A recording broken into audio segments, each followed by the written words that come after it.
TV9 ला मोदींनी मुलाखत दिल्यानंतर महाराष्ट्राच्या राजकारणात तर्कवितर्क सुरू झाले आहेत।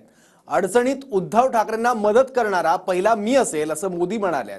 त्यावरून मोदींच्या मनात वेगळं काही आहे का, यावरून खलबत सुरू झाली आहे। पाहूयात TV9 चा स्पेशल रिपोर्ट। बाला साहब के बेटे के नाते तो मैं उनका मान सम्मान करूंगा ही करूंगा भाई, वो मेरे दुश्मन नहीं है और कल मुसीबत होगी तो मैं पहला व्यक्ति हूं जो उनकी मदद करूंगा। लोकसभेचा प्रचार तापला असताना, महाराष्ट्रात मतदानाचे 3 टप्पे बाकी असताना पंतप्रधान नरेंद्र मोदींनी उद्धव ठाकरेंबद्दल ज्या भावना व्यक्त केल्या त्यावरून राजकीय पंडितही बुचकळ्यात पडले। उद्धव ठाकरे अडचणीत असतील तेव्हा मदत करणारा पहिला मीच असेल असं वक्तव्य करून मोदींनी शक्यतांचं ढग निर्माण केले। उद्धव ठाकरेंसाठी मोदींनी खिडकी उघडी केली का? बहुमतासाठी गरज पडल्यास मोदींनी प्लॅन बी तयार केलाय का? अमित शहा फडणवीसांऐवजी आता मोदींनी लक्ष घातलंय का? उद्धव ठाकरे शत्रू नाही तसं म्हणून पुन्हा पॅचअपची शक्यता आहे का? वैयक्तिक मोदींना उद्धव ठाकरेंना सोबत घ्यायचंय का? बाळासाहेबांच्या प्रेमाचा उल्लेख करून ठाकरेंशी नातं जुळवण्याचा प्रयत्न आहे का? वो बीमार थे तो मैंने तुरंत फोन किया था उनकी रेगुलरली। मैं वहिनी को फोन करके पूछता था कि भी क्या हुआ। वो ऑपरेशन करने से पहले मुझे फ़ोन किया कि बोले भाई आपका भाई साहब क्या सुझाव है। मैंने कहा भाई देखिए पहले ऑपरेशन करा लीजिए, आप बाकी चिंता छोड़ दीजिए, शरीर को पहले क्या दीजिए। तो बाला साहब के बेटे के नाते तो मैं उनका मान सम्मान करूंगा ही करूंगा भाई, वो मेरे दुश्मन नहीं है और कल मुसीबत होगी तो मैं पहला व्यक्ति हूं जो उनकी मदद करूंगा परिवार के नाते। मोदींच्या बोलण्यातून अनेक राजकीय अर्थ निघतात आणि मंत्री भुजबळ सकारात्मक आहेत। राजकारणात शत्रू किंवा मित्र नसतो असं सांगत मोदींचा उद्धव ठाकरेंना संदेश असल्याचं भुजबळांनी म्हटलंय। त्याचवेळी राऊतांनी भविष्यातला किंवा लोकसभा निकालानंतरच्या शक्यता फेटाळून लावल्यात। राजकारणात कधी काही होईल ते सांगता येत नाही। आजचा शत्रू उद्याचा मित्र, आजचा मित्र उद्याचा शत्रू। पवार साहेबांनी सुद्धा मध्ये एका ठिकाणी कुठेतरी बोललेत की ठीक आहे आमचे काही लोक गेले असतील नेते आणि ते परत येत असतील काय तर निश्चितपणे सकारात्मक विचार करू। म्हणजे त्यांनी सुद्धा एक खिडकी जी आहे ही उघडी केलेली आहे। इकडे एक वेगळ्या प्रकारचा संदेश जो आहे हा शिवसैनिकांना, शिवसेनेच्या नेत्यांना मोदी साहेबांनी दिले। विंडो काय, दरवाजे उघडले तर आम्ही त्या दरवाजाच्या समोर उभे राहणार नाही। स्वाभिमान नावाची गोष्ट या महाराष्ट्रात शिल्लक आहे।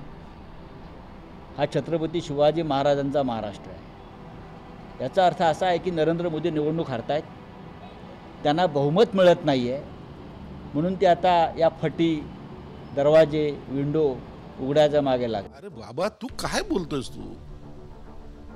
तुला कोणी दरवाजामध्ये प्रवेश दिला आहे आणि तू दरवाजासमोर जाऊन उभा का राहतोस?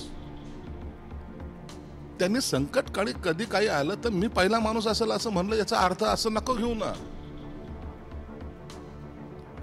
खऱ्या अर्थानं गरज नाहीये यांची। आता हे झालं दादांची राष्ट्रवादी, ठाकरे गट आणि शिंदे गटाच्या प्रतिक्रिया। TV9च्या मुलाखतीत मोदी उद्धव ठाकरेंबद्दल जे मदतीबद्दल बोलले त्यावर फडणवीसांनीही प्रतिक्रिया दिली आहे। ठाकरे वैयक्तिक शत्रू नाही पण राजकीय विरोधक आहेतच, त्यामुळे उद्धव ठाकरेंसोबत पुन्हा जाण्याचा संबंधच नाही असं सांगून फडणवीसांनी शक्यतेला नकार दिलाय। मोदीजींनी आम्हाला एकच गोष्ट शिकवली आहे, राजकारणामध्ये वैयक्तिक शत्रू कोणी नाही आहे, आपले राजकीय विरोधक आहे। मोदीजींनी त्याच तुमच्याच इंटरव्ह्यूमध्ये पुढे सांगितलेलं आहे की त्यांनी राजकीय विचार बाळासाहेबांचे त्यागलेले आहेत आणि त्याच्यामुळे त्यांच्यासोबत जाण्याचा काही विषयच नाही। मोदी हे आपल्याविषयी सहानुभूती प्रकट करत आहेत। मला असं वाटतं की उद्धव ठाकरे यांच्यासाठी कुठले दरवाजे मोकळे करून ठेवणं हा भाग आता उद्धव ठाकरेंकडूनच कायमचा बंद झालेला आहे।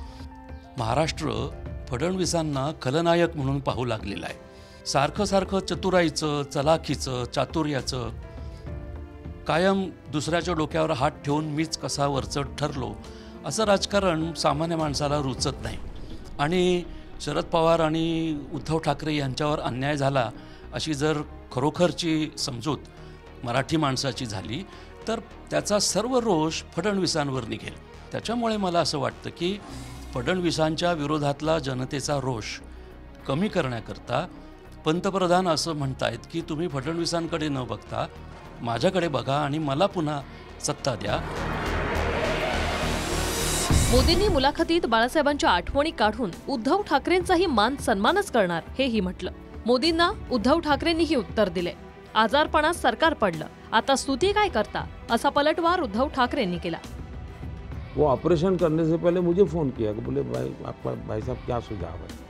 मैंने कहा भाई देखिए पहले ऑपरेशन करा लीजिए, आप बाकी चिंता छोड़ दीजिए, शरीर को पहले क्या दीजिए. तो बाला साहब के बेटे के नाते तो मैं उनका मान सम्मान करूँगा ही करूँगा भाई, वो मेरे दुश्मन नहीं है.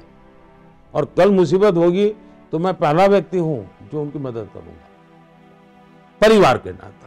माझी स्तुती वैयक्तिक नका करू, माझ्या शिवसेनेची स्तुती करा. ज्या शिवसेनेने तुम्हाला पंतप्रधान पदासाठी पहिल्यांदा पाठिंबा दिला त्या पहिल्या शिवसेनेचं कौतुक करा. एका बाजूला माझी शिवसेना ही नकली सेना बोलायचं, एका बाजूला माझी तब्येत बरी नव्हती, अगदी अक्षरशः मी तुमची सहानुभूती पाहिजे म्हणून नव्हे, पण मी हातपाय हलवू शकत नव्हतो, तेव्हा रात्रीची सगळी कारस्थानं करून माझं सरकार तुम्ही खाली खेचलं आणि आज माझी स्तुती करताय. पंतप्रधान मोदींनी शरद पवार आणि राष्ट्रवादीतली ही फूट वारशावरून कुटुंबातलं भांडण असल्याचं म्हटलंय. त्यावरून पवारांचे नातू आमदार रोहित पवारांनी प्रत्युत्तर दिले. जहां तक शरदराव का मामला है, ये पॉलिटिकल प्रॉब्लम ही नहीं है जी. वो कितना ही इसको पॉलिटिकल प्रॉब्लम बनाए, महाराष्ट्र की जनता के गले कैसे उतरेगा. ये प्योरली उनका फैमिली प्रॉब्लम है जी, घर का झगड़ा है कि विरासत काम करने वाले भतीजे को है कि विरासत बेटी है तो बेटी को दे. झगड़ा उसका है जी. तो सिंपैथी के बजाय नफरत का वातावरण है कि भाई इस उम्र में परिवार को संभाल नहीं सकते हैं, वो महाराष्ट्र को क्या संभालेगा. तो सारा इमोशंस हमारे पक्ष में है. कालच्या इंटरव्ह्यू मध्ये ते काय बोलले की पवार साहेबांना त्यांचं कुटुंबच जपता येत नाही तर महाराष्ट्राला कसे जपणार. अहो मोदी साहेब, तुमच्या तोंडून ही भाषा नाही तर कुटुंबाबद्दलचे 4 शब्द लोकांना पटतील का हो. तुमचं लग्न झालं, लग्न झाल्यानंतर तुम्ही काही महिन्यातच तुमच्या पत्नीला सोडलं आणि अशी तुमची प्रवृत्ती असेल तर तुम्हाला कुटुंब काय हे कसं कळणार मोदी साहेब. राजकारणात काहीही शक्य आहे हे महाराष्ट्रानं 2019च्या निकालानंतर 3 वेळा पाहिलं. महाराष्ट्रानं पहाटेचा शपथविधीही पाहिला. उद्धव ठाकरेंना काँग्रेस राष्ट्रवादी सोबत जातानाही पाहिलं आणि पुन्हा 40 आमदार फोडून अजित पवारांना भाजप सोबत आल्याचंही महाराष्ट्राने पाहिलं. त्यामुळे राजकारणात 360 डिग्री फिरून निकालाची पूर्ण शक्यता आहे. अर्थात मोदींच्या बोलण्याचा परिणाम 4 जूनच्या निकालानंतर दिसतील. Bureau report, TV9 Marathi.